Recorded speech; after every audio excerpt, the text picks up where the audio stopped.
तो चिराग पासवान ने आखिरकार नीतीश को निपटाने की पूरी प्लानिंग कर ली है और नीतीश भी समझ रहे हैं कि चिराग की नजर उनकी कुर्सी पर यानी कि सीएम की कुर्सी पर है।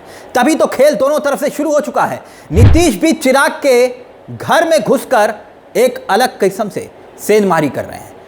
तो क्या दोस्तों ये सब कुछ सामान्य है? एनडीए में रहकर बिहार में नीतीश सरकार यानी कि अपनी ही एनडीए की सरकार को चिराग पासवान यूं ही आंखें दिखा रहे हैं? नहीं, यूं ही नहीं, बल्कि कल तक तो बात चिट्ठी लिखकर नीतीश कुमार को नीतीश सरकार पर नाराजगी जताने तक थी, मगर अब तो बात उससे आगे निकल चुकी है। तो क्या चिराग पासवान दिल्ली वालों के कहने पर, दिल्ली वाले समझ रहे हैं ना, समझ रहे हैं ना आप, मोदी जी, शाह जी, नड्डा जी, बीजेपी की 3G, उनके कहने पर नीतीश कुमार के खिलाफ चक्रव्यूह रच रहे हैं? समझिए कैसे चिराग नीतीश को निपटा रहे हैं और फिर दिखाएंगे आपको कि नीतीश कैसे चिराग को निपटा रहे हैं, यानी दोनों तरफ से निपटाने की कोशिश है। सबसे पहले ये चिट्ठी याद कीजिए। चिराग पासवान नीतीश कुमार को कह रहे हैं न्याय नहीं मिला तो खामोश नहीं बैठूंगा, वो भी चिट्ठी लिखकर नीतीश से आर पार की लड़ाई का आह्वान करते हुए। और मुद्दा बना मुजफ्फरपुर की घटना, और उसी बहाने नीतीश मोदी के गठबंधन की पूरी पोल खोल रहे हैं चिराग पासवान। एनडीए में हड़कंप मचा हुआ है। चिराग पासवान नीतीश को चिट्ठी लिखकर सवाल कर रहे हैं। अब सवाल यह कि चिराग चिट्ठी क्यों लिख रहे हैं? न्याय दिलाना था तो फिर नीतीश जी को डायरेक्ट फोन भी तो कर सकते थे। डायरेक्ट फोन, चिराग जी के पास तो नीतीश जी का नंबर तो होगा ही, तो फिर चिट्ठी क्यों? यह चिट्ठी पोस्ट क्यों की गई? अब वो भी समझिए। वो इसलिए क्योंकि एक सियासी संदेश देना था, और संदेश ये कि चिराग पासवान भले ही एनडीए के सहयोगी हैं मगर अन्याय बर्दाश्त नहीं करेंगे। कार्यकर्ताओं को, वोटर्स को संदेश। दूसरा संदेश ये कि दलितों के साथ अत्याचार किसी कीमत पर बर्दाश्त नहीं होगा। तीसरा संदेश ये कि नीतीश कुमार अब कानून व्यवस्था संभालने के लायक नहीं है। यानी एक तीर से 3 शिकार चिराग कर रहे थे। चिराग ऐसा क्यों कर रहे हैं उसकी एक और बड़ी वजह, एक बड़ी मिसाल आगे मैं आपको बताऊंगा, मगर पहले नीतीश चिराग को कैसे निपटा रहे हैं अब वो भी देख लीजिए। पहले तो चिराग की बात हुई, अब नीतीश का दाव देखिए। क्योंकि कहीं ना कहीं चिराग पासवान को मुख्यमंत्री पद का दावेदार बनाने की तैयारी उनकी पार्टी कर रही है। बार बार चिराग पासवान जो बयान दे रहे थे, जो बोल रहे थे, वो कहीं ना कहीं नीतीश कुमार को चुभ रहे थे। तभी तो नीतीश ने भी गेम खेल दिया। गेम ऐसा कि शहमात के खेल में अचानक एंट्री होती है अशोक चौधरी की। ये जानते हैं कौन है? अशोक चौधरी नीतीश सरकार में मंत्री हैं। अब इन्हें नीतीश कैसे इस्तेमाल कर रहे हैं वो समझिएगा चिराग को लेकर। दरअसल ये अखबार की सुर्खियां देखिए। अखबार की सुर्खियां हैं और अखबार की सुर्खियां बताती है कि प्रशांत किशोर पर अशोक चौधरी ने ठोका मानहानि का केस। बेटी को टिकट दिलाने के लिए चिराग पासवान को रिश्वत देने के लगाए थे आरोप। यानी प्रशांत किशोर ने आरोप। सियासत की कहानी यही छिपी है दोस्तों। अशोक चौधरी नीतीश की सरकार में मंत्री हैं, इतना तो आप समझ गए। अशोक चौधरी ने प्रशांत किशोर पर एक पलटवार किया। अब चिराग पर निशाना कैसे ये साध रहे हैं वो समझिए। इन्हीं अशोक चौधरी की एक बेटी है शम्भी चौधरी, और शम्भी चौधरी 2024 के लोकसभा चुनाव में समस्तीपुर से प्रत्याशी थी। इनको एलजेपी ने यानी कि चिराग पासवान ने टिकट दिया।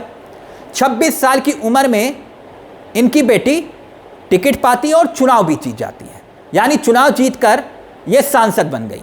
लेकिन प्रशांत किशोर ने चुनावी मौसम में यह दावा कर दिया कि इन्हीं चौधरी साहब की बेटी यानी अशोक चौधरी जी की बेटी ने चिराग पासवान की पार्टी से टिकट पाने के लिए चिराग पासवान को रिश्वत दी थी। यानी पैसे का लेन देन, यानी कि पैसा दिया और टिकट लिया। मतलब निशाना चिराग पासवान पर। अब अशोक चौधरी ने पलटवार करते हुए मानहानि का मुकदमा प्रशांत किशोर पर ठोक दिया।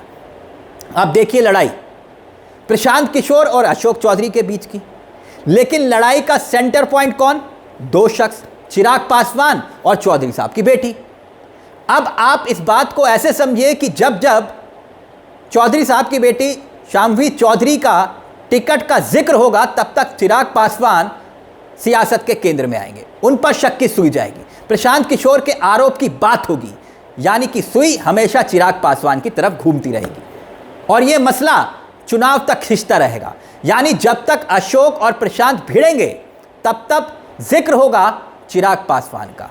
यानी नीतीश कुमार भी ठहरे सियासत के माहिर खिलाड़ी, बड़े शातिर तरीके से एक तीर से दो शिकार कर दिए। अशोक चौधरी को मैदान में उतार दिया, नीतीश कुमार खुद कुछ नहीं बोले, खुलकर सामने नहीं आए, उन्होंने अशोक चौधरी को जिम्मा दे दिया।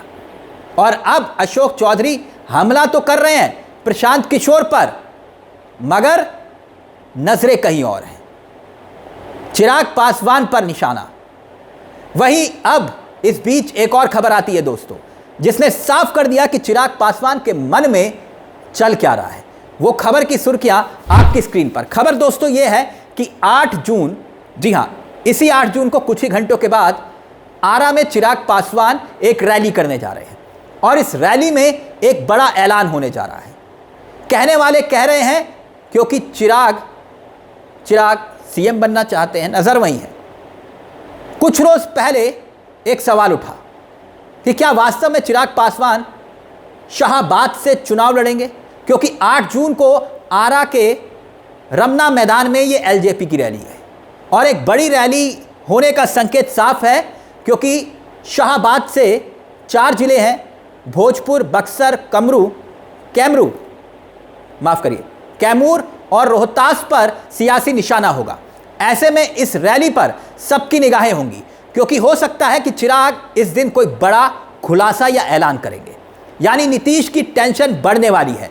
वैसे भी साफ है दोस्तों, बीते कुछ समय से जिस तरीके से चिराग पासवान बयान पर बयान दे रहे हैं, जिस तरीके से बार बार चिराग पासवान ये कहते हैं कभी बिहार आने का मन कर रहा है, कभी विधानसभा चुनाव लड़ने का मन कर रहा है, तो कभी वो बिहार में कानून व्यवस्था पर सवाल उठाते हुए नीतीश कुमार को चिट्ठी पोस्ट कर रहे हैं। इसी वजह से नीतीश कुमार बेहद नाराज हैं और अपनी जो नाराजगी है वो खुलकर तो जाहिर नहीं कर रहे हैं, बल्कि अपने ही एक मंत्री को उन्होंने मैदान में उतार दिया, जिनका मैंने जिक्र किया।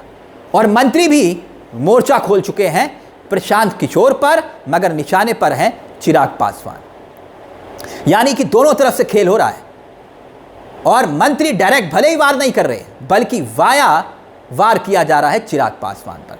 वैसे भी इतिहास गवाह है दोस्तों। इतिहास क्या, याद कीजिए, चलते चलते एक इतिहास का किस्सा भी आपको याद दिला दूं। नीतीश कुमार और एलजेपी के रिश्ते आज से नहीं बल्कि 20 साल पहले से खराब हैं। 20 साल पहले जब रामविलास पासवान, स्वर्गीय रामविलास पासवान की एक जिद की वजह से नीतीश कुमार, यही नीतीश कुमार 2005 के फरवरी महीने में चुनाव में मुख्यमंत्री नहीं बन पाए थे।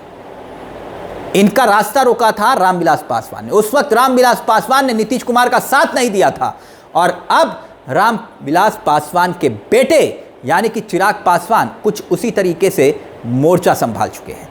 यानी वार भी हो रहा है और पलटवार भी हो रहा है। तो ये बिहार की सियासत की बहुत दिलचस्प दास्तान है। पर्दे के पीछे की और भी कई ऐसे किस्से हम आप तक पहुंचाएंगे। फिलहाल इस खबर में मेरे साथ इतना ही, लेकिन चलते चलते एक दरख्वास्त है दोस्तों आपसे कि इस चैनल को सब्सक्राइब जरूर करिएगा। हम पर्दे के आगे की खबर नहीं, पर्दे के पीछे की खबर बताते हैं। मुझे तिलक चावला को दीजिए इजाजत। नमस्कार, जय हिंद, जय भारत।